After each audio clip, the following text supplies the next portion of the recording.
A continuación, veremos pruebas especiales para la evaluación de codo. A continuación, hablaremos de algunas pruebas especiales, como pueden ser los test de valgo y test de varo de codo, el Lateral Pivot Shift Test para evaluar la inestabilidad posterior, el test de Cosen, el test de Mills, el test de Maustley o la prueba del dedo medio, y el test de Cosen inverso. El test de varo es una prueba ortopédica común para evaluar la integridad del ligamento colateral lateral en la articulación de codo. Para realizar esta prueba podemos tener al paciente en posición de pie, sentado en una silla o en supino.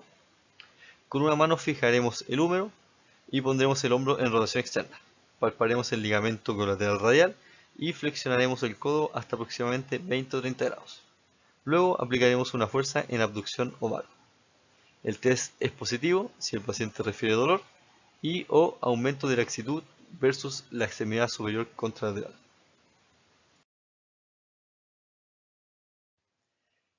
El test de valgo es una prueba ortopédica común para evaluar la integridad del ligamento colateral medial o ulnar del codo.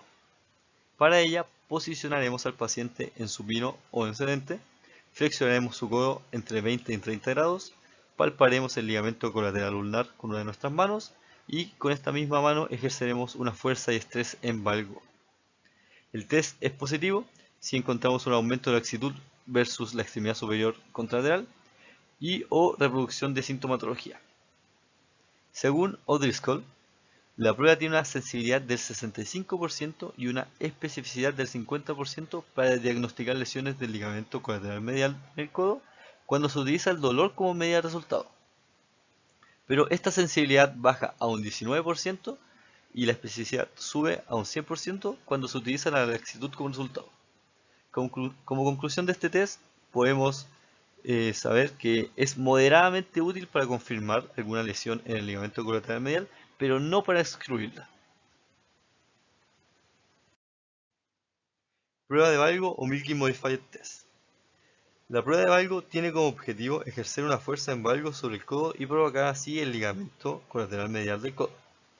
Para este test posicionaremos al paciente en sedente con el brazo levemente elevado, el codo en una flexión de 70 grados, el hombro en aducción y rotación externa máxima, y esta posición será mantenida por el brazo contrario del paciente como lo vemos en la imagen. Palpar la línea articular medial con el pulgar y a continuación supinaremos completamente el antebrazo del paciente. Tiraremos del pulgar hacia la rotación externa del hombro ejerciendo una fuerza en valgo hacia el codo. Esta prueba es positiva si el paciente muestra aprensión, inestabilidad y dolor en la cara medial del codo.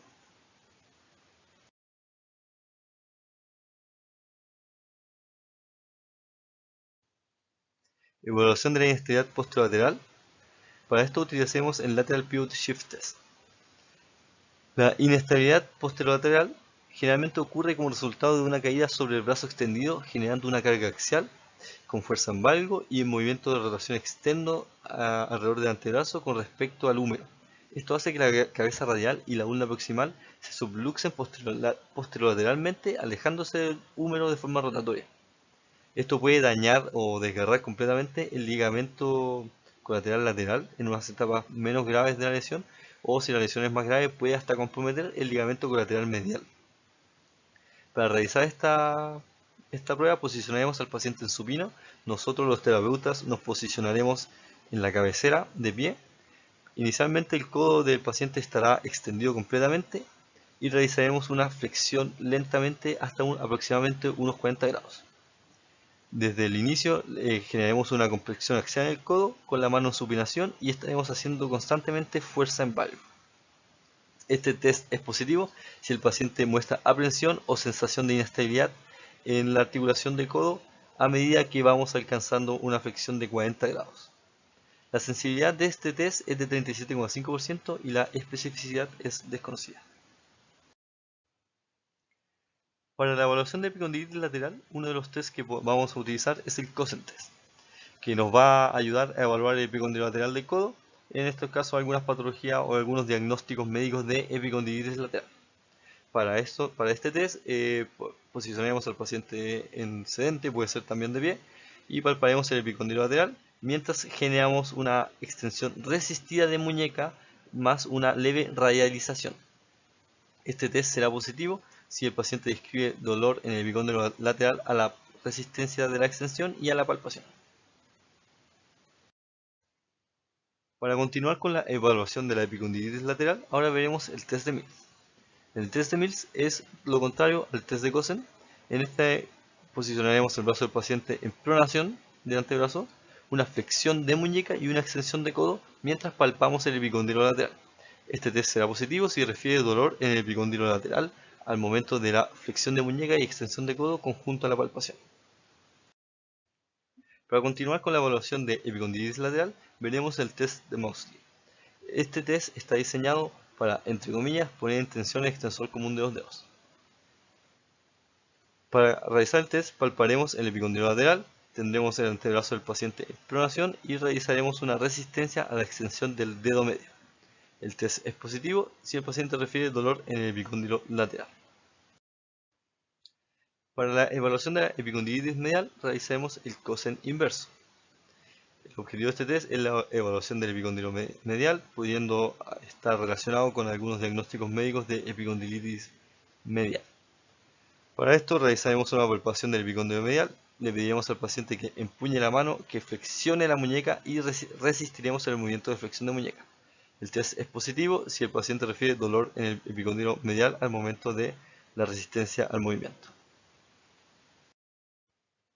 A continuación haremos una breve pasada por algunas evaluaciones neurales en el codo. Dentro de la evaluación neural vamos a hablar de la compresión del nervio ulnar, de cómo evaluarla, de por qué es importante evaluarla a nivel de codo y también muy brevemente de las pruebas neurodinámicas que se verán en clases futuras del curso en el siguiente módulo. Para evaluar la compresión del nervio ulnar a nivel de codo utilizaremos el test de Tinner o la percusión del nervio ulnar. Ya sabemos que el test de Tinner también se puede realizar en otras regiones del cuerpo. Para esto realizaremos una percusión en el canal del nervio ulnar. Esto lo haremos con un martillo reflejo. Realizaremos toques, pueden ser 5, 6 o un poco más. El positivo cuando se genera un adormecimiento en el dedo anular o meñique de la mano. ¿Ya? También puede generar síntomas como corriente o síntoma concordante del paciente. Este tratamiento ocurre principalmente en el canal del nervio ulnar, que es cuando el nervio pasa por inferior del epicóndilo medial del codo.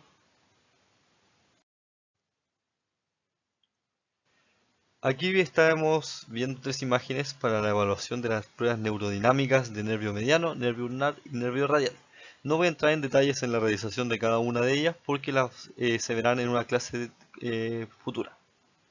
Es importante conocer estas pruebas en el momento de evaluar a pacientes con dolores de carácter principalmente neuropático, porque este puede estar comprometiendo tanto la sintomatología del paciente, generando dolor, adormecimiento corriente, como también su función, pudiendo hacer que este adormecimiento genere pérdida de fuerza, pérdida de la presión, pérdida en la función de la mano, pudiendo también alterar asimismo sus actividades de la vida diaria y de la participación del paciente en el entorno. Suelen muchas veces confundirse diagnósticos puramente musculoesqueléticos y con alguna compresión del nervio tanto ulnar, mediano como radial en alguna parte de su recorrido en la extremidad superior, no solamente en codo, no solamente en muñeca o no solamente a nivel axilar, para que esto estén presentes en sus futuras evaluaciones de pacientes con patologías en extremidades superiores. Bueno, llegamos al final de esta clase de evaluación kinésica en codo y para cerrar quería dejarles unas pequeñas conclusiones. Es importante siempre considerar el contexto de la persona, sus banderas amarillas, su entorno y cómo se relaciona esta persona con el entorno. Esto puede influir directamente en su patología y en su cuadro doloroso y cómo la persona lo experimenta. Una evaluación completa y pertinente nos permitirá identificar posibles estructuras comprometidas, haciendo posible además acercarnos al problema principal del usuario.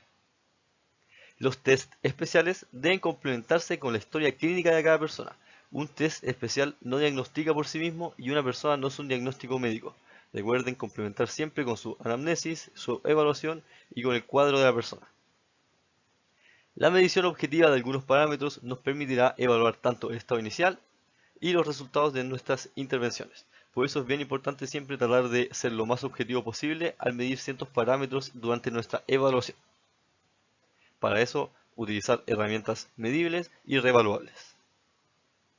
Bueno, muchas gracias por su atención. Les dejo mi correo electrónico por si tienen alguna duda, comentario o pregunta respecto a esta clase. Muchas gracias, que tengan un muy buen día.